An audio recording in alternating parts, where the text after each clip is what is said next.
(8월 25일) 목요일 황장수의 뉴스 브리핑 시작하겠습니다.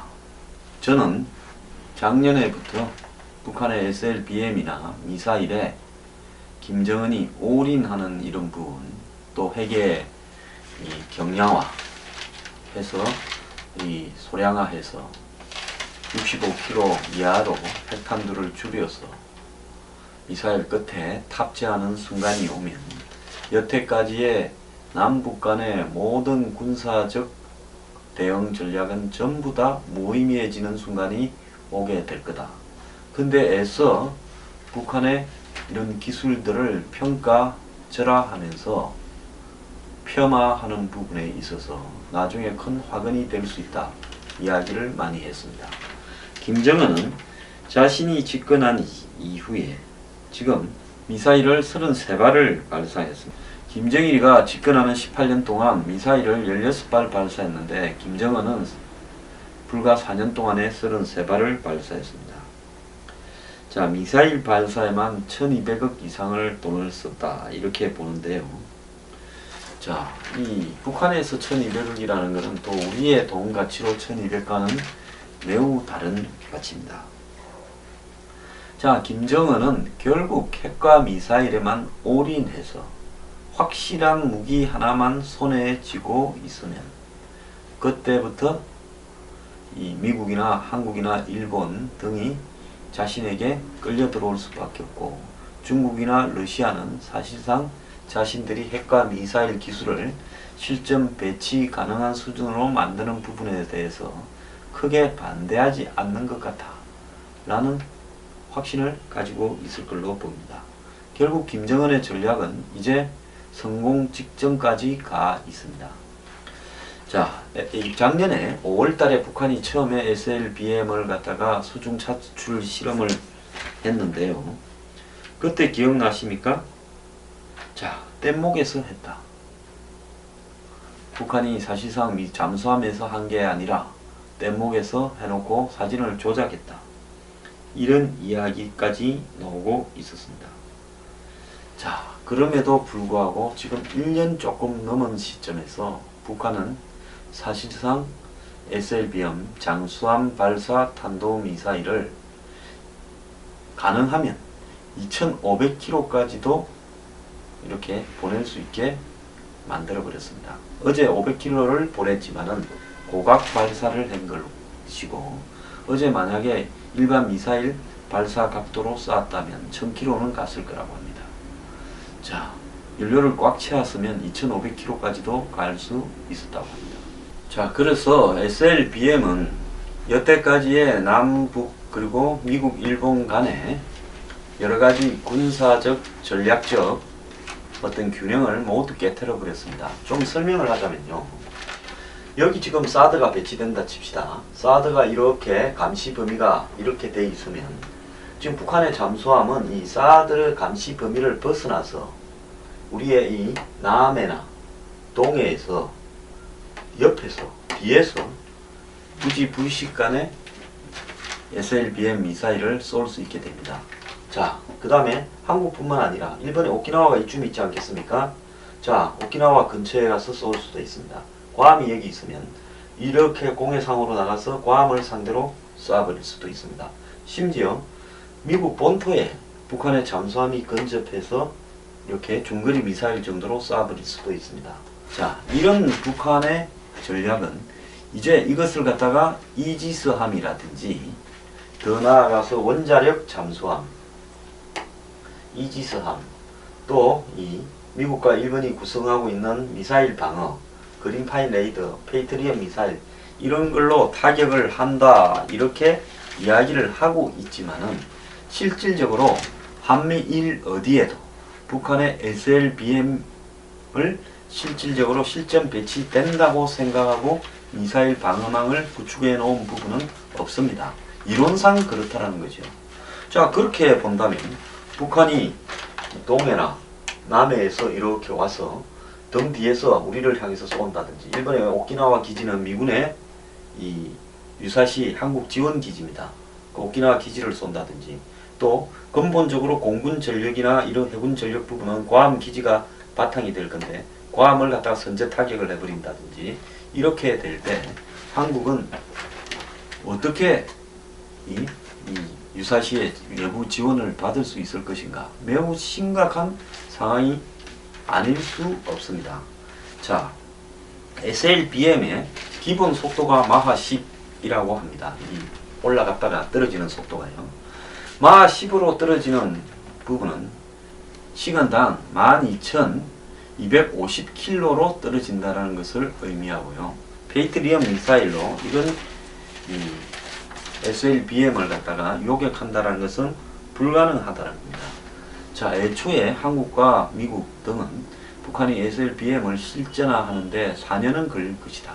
2020년이 걸릴 것이다. 그 사이에 킬체인이나 KAMD나 MD가 기술이 더 나아지면서 어떻게 되겠지 생각했는데 4년 뒤가 아니라 1년 안이라고 저는 보고 있습니다. 이제 북한이 성공한 부분과 아직 성공하지 않은 부분들을 구분해서 이야기를 드리면, 수중에서 잠수함 발사 탄도미사일 SLBM을 사출시켜서 물 밖으로 내는 것, 이게 굉장히 어려운 기술입니다.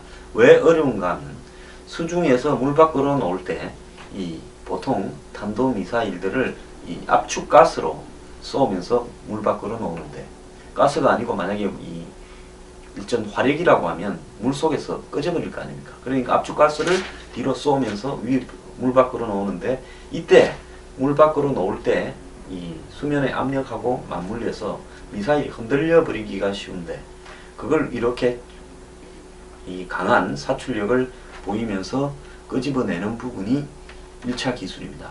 2차 기술은 이렇게 놓은 것이 점화를 해가 다시 이제 연료가 불이 붙는 거죠. 물 밖에서 점화를 해서 방향을 바꾸어서 이렇게 약간 바꿔야지. 그대로 계속 올라가서 이렇게 갈 수는 없지 않습니까? 방향을 약간 바꾸어서 이제 곡선으로 가는 부분인데, 이 부분이 이제 두 번째 기술입니다. 이것도 성공을 했습니다. 세 번째 기술은 이렇게 날아가는 게 얼마나 날아가느냐는 건데, 실제로 미사일이라고 부를 수 있게 의미 있게 날아가느냐 하는 부분인데, 북한이 여태까지는 30km밖에 못 날아갔는데 이제는 얼마를 날아가요? 이제는 500km를 날았는데, 고각을 발사해서 그렇지 옆으로 비스듬히 이렇게 갔다 하면 이것은 그것보다 훨씬 더 가서 1000km 갔을 것이다. 액체를 1단, 2단 꽉 채웠다 하면 2500km를 갔을 거라는 겁니다. 그리고 이제 그림 문제도 해결되어 있습니다. 이게 가장 본질적인 문제였겠죠. 이제 마지막으로 남은 것은 여기에 미사일 유도 장치를 달아가지고 자신들이 원하고자 하는 목표, 저 오키나와에 있는 미군 기지, 이런 부분에 정확하게 정밀하게 타격할 수 있느냐, 지금 이 부분만 남아 있다는 겁니다. 그렇기 때문에 이 북한의 앞으로 1년 안에, 지금까지 북한의 빠른 발전 속도를 봤을 때는 1년 안에 결국 정밀 타격이 가능한 수준까지 갈 거다. 그럼 끝난 겁니다. 이제 배치를 하면 되죠. 자, 여기서 남아있는 것은 북한이 현재는 잠수함이 한 2300톤급쯤 되는 심포급 잠수함 한 대가 있는 걸로 알려져 있는데요. 잠깐. 지금은 북한이 2000톤급 이상 심포급 잠수함만이 이 SLBM을 장착할 수 있는데, 심포급 잠수함도 이 SLBM을 한 대밖에 이렇게 넣지 못합니다. 자, 3000톤 이상의 잠수함이 되어야 6발을 넣을 수 있습니다. 전략적으로 이것이 무슨 의미를 가지려면 3000톤 이상급의 잠수함에서 SLBM을 발사해야 연발 사격이 가능하기 때문에 굉장히 좀 어려울 수 있다. 방어하는 쪽에서는 이렇게 보는데요. 왜? 한 발 날라오면 요격하기가 쉽겠죠. 한 발이 아니라 동시에 연속으로 한 6발이 날라오면 그걸 다 잡기는 어려울 수 있습니다. 그렇게 되었을 때 결국 그 중에 한 발은 목표에 명중할 수도 있지 않겠습니까? 그래서 북한이 오늘 아침 신문에 보면 일격필살 전략을 구사할 거다. 즉 북한이 결국은 한 발을 가지고 여기에 핵탐두를 탑재해서 한 발로 끝낸다. 웃기는 이야기라고 봅니다. 저는 군사 안보 전문가라고 생각하는 사람들이 정신 좀 차려야 된다고 보는데요. 북한이 그 푸에볼로 납치하던 68년 무렵에 말입니다. 일본에서 이 미군 정찰기가 나서가지고 북한의 해변을 따라서 쭉 돌면서 쭉 이렇게 돌면서 이렇게 정찰을 했습니다. 근데 미군기가 점점 겁이 없어가 해변 가까이로 이렇게 일본으로 돌아가고 있어요. 북한이 봤을 때 화가 났습니다. 근데 미군이 그렇게 했던 것은 북한의 서해안에 있는 공군기지들에는 이 미군 정찰기를 따라잡을 만한 이 빠른, 한마디로 이 전투기들이 없었습니다. 당시 미군이 정찰한 내역으로 보면 이 북한의 이 동해안 공군기지들에는 북한이 그 당시 가지고 있던 최신형 전투기 미그 21이 없었습니다. 나머지 북한의 전투기 속도로는 미군 정찰기가 와서 이렇게 정찰하고 빠지는 부분을 추격해서 격추시킬 수 있는 능력이 안 됐습니다. 그래서 미군 정찰기 이시-121기는 안심하고 왔다 갔다 했죠. 이때 북한이요, 뭘 했느냐.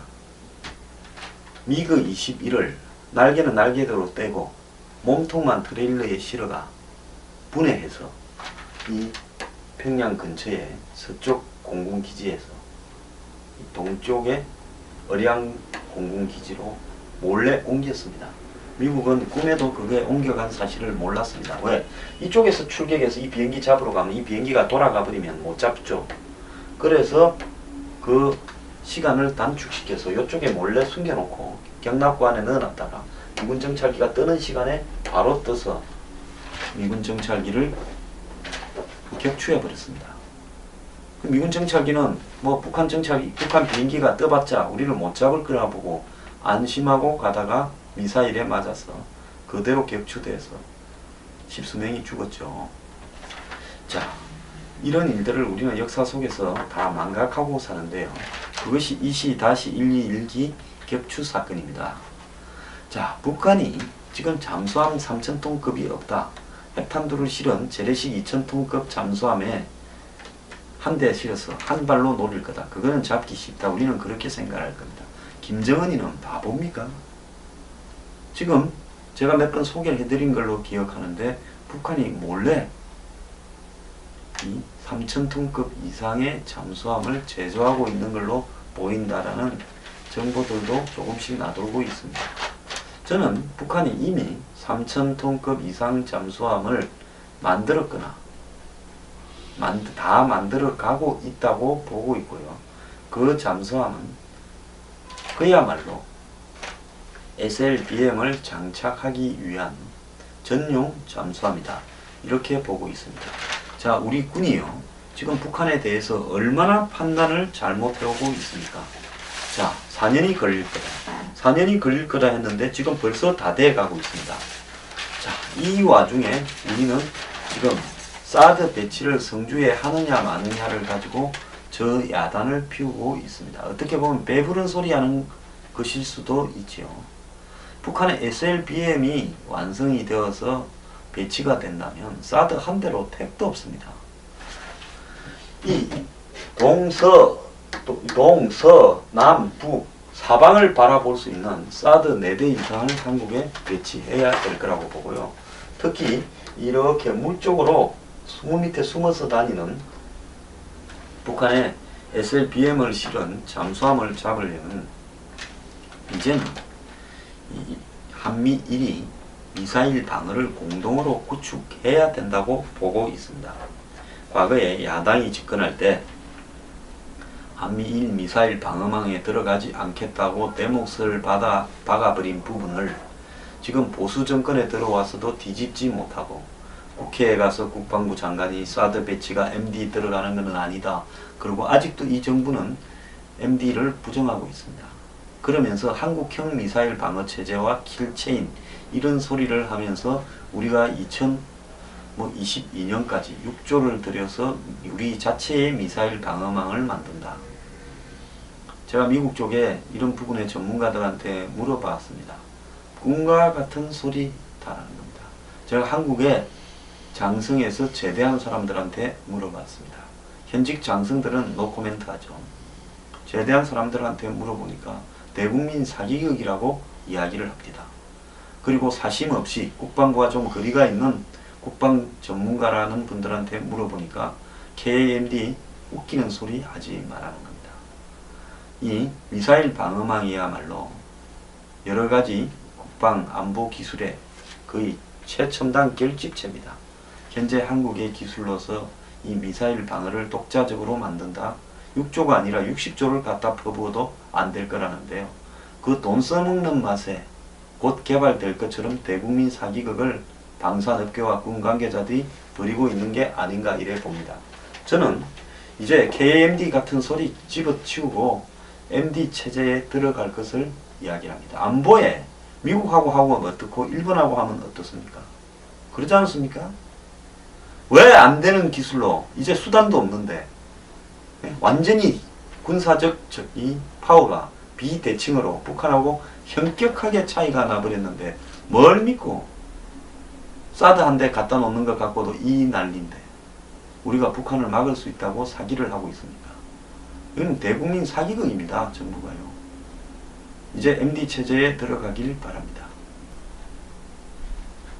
우리의 독자적인 미사일 방어 시스템 아직도 꿈만 같은 이야기입니다만 우리 실력으로는 북한의 SLBM이나 북한의 미사일 체계를 잡지 못합니다. 이제 일본과 미국이 공동으로 구축하고 있는 미사일 방어 시스템을 우리가 빌릴 수밖에 없습니다. 일본이 이지스함 능력이 굉장히 탁월하고 일본은 지금 SM-3라는 사드보다 더 높은 고도의 미사일에 대해서도 방어망을 구축하고 있습니다. 그리고 미국은 핵 잠수함이 있습니다. 한국이 핵 잠수함을 개발해야 된다고 툭하면 군사 전문가들이라는 사람이 이야기하는데 한국이 핵 잠수함을 건설하는 것은 한미 이 원자력 협정, 즉 재처리 등과 관련되어 있는 매우 복잡한 문제가 있기 때문에 쉽지 않을 겁니다. 그럼 일본의 이지스함, 미국의 원자력 잠수함, 더 나아가서 일본의 세계 가장 뛰어난 초계 기능, 일본은 이 해상 초계 기능이나 해군이 세계 최고 수준입니다. 이런 부분을 도움을 얻어야 됩니다. 미국의 정찰 기능도 도움을 얻어야 됩니다. 지금처럼 정보만 일부 받는 방식으로는 불가능합니다. 우리가 안 들어가니까 저쪽에서 우리한테 모든 정보를 다 주겠습니까? 그래서 한미일이 가지고 있는 모든 레이더와 초계 기능 그리고 이 북한의 잠수함을 적발할 수 있는 그런 기능들을 풀 가동해서 공동으로 대응해야 한국도 미국도 일본도 살아남는 겁니다. 이제 MD 체제에 들어갈 것을 요구합니다.